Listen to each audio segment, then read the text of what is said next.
Democrats getting another warning on how their war on MAGA will lead to a 2024 shellacking. J.P. Morgan boss Jamie Dimon telling Joe Biden's party to knock off the extreme, divisive MAGA crap. I wish the Democrats would think a little more carefully when they talk about MAGA. Now, if you look, just take a step back, be honest. He was kind of right about NATO, kind of right about immigration. Mm-hmm. He grew the economy quite well. China virus. Tax reform worked. Yeah. He was right about some of China. But he wasn't wrong about some of these critical issues. And that's why they're voting for him. And I think people should be a little more respectful of our fellow citizens. This negative talk about MAGA is going to hurt Biden's election campaign. Amen. Don't trash Trump supporters and don't call them racist.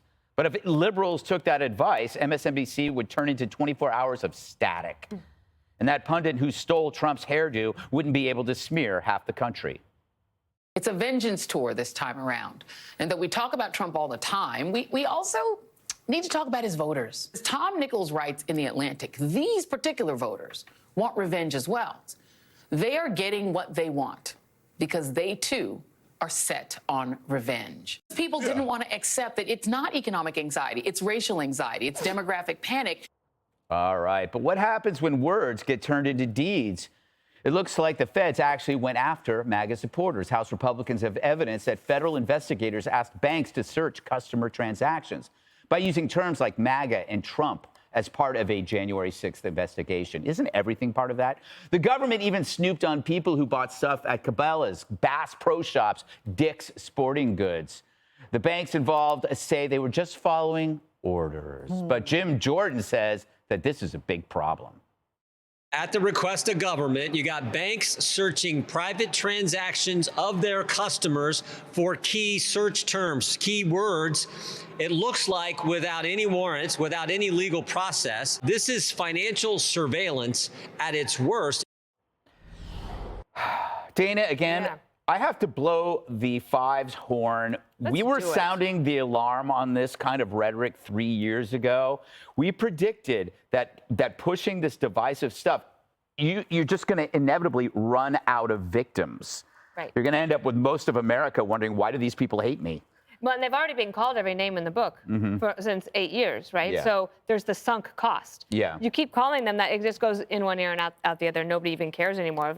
It's meaningless at this point. And without hope, then fear and anger and hate are very powerful motivators. And I think that's what you saw Kamala Harris doing yesterday on The View. She's like, I'm scared to death of these crazies, right? Like, she wants them to be scared, their voters to be scared. I took Jamie Dimon's comments as a couple of signs. One, that the business community there in Davos is preparing for President Trump to return to the White House. And also that the Biden campaign is not listening to Jamie Dimon behind the scenes. And so he decided to say it in public where it would get a ton of attention, and it leads to 5, and that's what it's getting. Remember, he also contemplated running for president.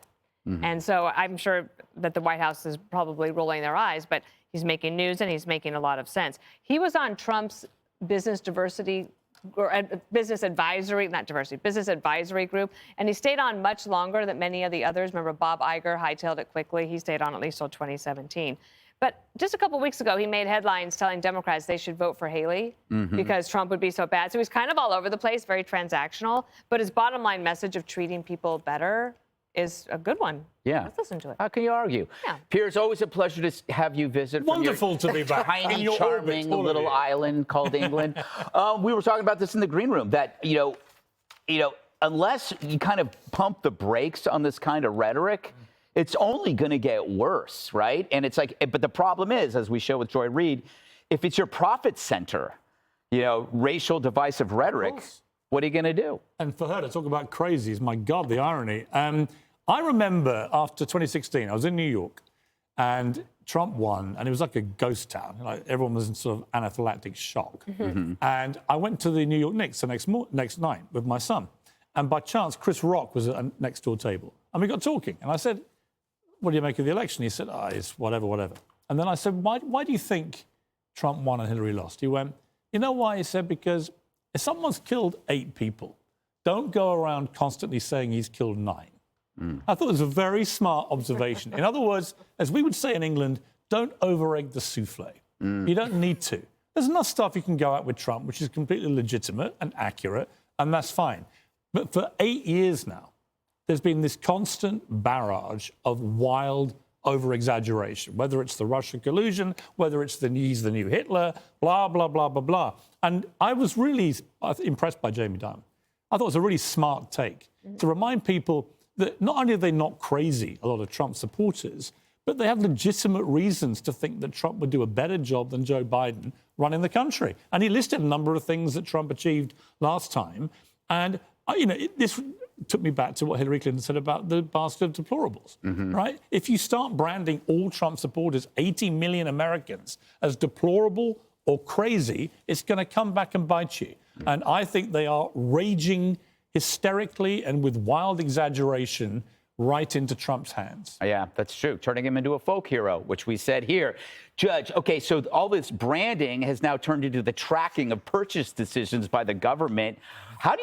How is this possible? What's your legal take on this? Well, my legal take is that it's a Fourth Amendment violation. And the other day I spoke of the fact that the Biden administration is before the Supreme Court on the Murphy versus Missouri case, where the Supreme Court will decide, as the lower courts have already decided, whether or not the Biden administration interfered with the freedom of speech, the First Amendment, by forcing some of the social media companies, whether it's Facebook or YouTube or X, to only promote X. And I say that not meaning X, but to only promote one concept as opposed to another and suppressing conservative speech. Now you've got the Democrats who are openly violating the Fourth Amendment. You know they hate the Second Amendment because it was Obama who said, those Republicans, they cling to God and guns, or religion and guns. So, the amazing thing is that they will turn around and say, Donald Trump is a threat to democracy, but we're taking away your First Amendment. We want to take away your Second. We're interfering with the Fourth Amendment search and seizure. And now it's not just Trump. They're going after every one of us. Every one of us is, as Hillary said, a part of the deplorables. And Joy Reid, I don't even want to mention her name, but she says that we want revenge, that the followers of Donald Trump want revenge, just like Americans in the 30s wanted fascism. Where is she getting this stuff from? Their job is to divide us, to hate us, to call us names and use apocalyptic terms. But this is where they lose. Donald Trump was president for 4 years, and we still have a country. We had a great economic policy. Ask a Democrat, Jamie Dimon. He was right on immigration. He was right on tax reform, and he was right on NATO. That's what Jamie Dimon said. So, they're just doing this to their loss in the end. Jesse, I'm looking at how they're targeting people like you, and I'm thinking, isn't it time to start operating your life under the radar? Maybe consider changing your identity. Instead of shopping at a Bass Pro Shop, going to vegan bakeries. Why don't you should identify as a Democrat, a non-binary Democrat, just to put them off your scent. How would that affect my two shows? I think it would make it better. You think so? Yes. It can't be any worse. I think Jessica Waters has got a great ring to it. Waters. And I am a girl. I think Dana's right. We're witnessing Trump repair his relationship with the business community. Remember, that soured after the Tillerson firing, the Chinese trade war, and the Fine People hoax. But all of these executives in Wall Street, they live on the coast and they live in the cities, and they can't help not notice the destruction that these Democrat policies have had with the migration, the crime, the remote work. And money sees around the corner, and they see Trump sliding into first place, and they saw the signal he sent at the Fox town hall and at his victory speech in Iowa, and that was, I'm going to laser focus on policy. I am going to work with Democrats to clean up the cities. I'm not going to have time for retribution because we're going to be having so much success, and success is the best form of revenge.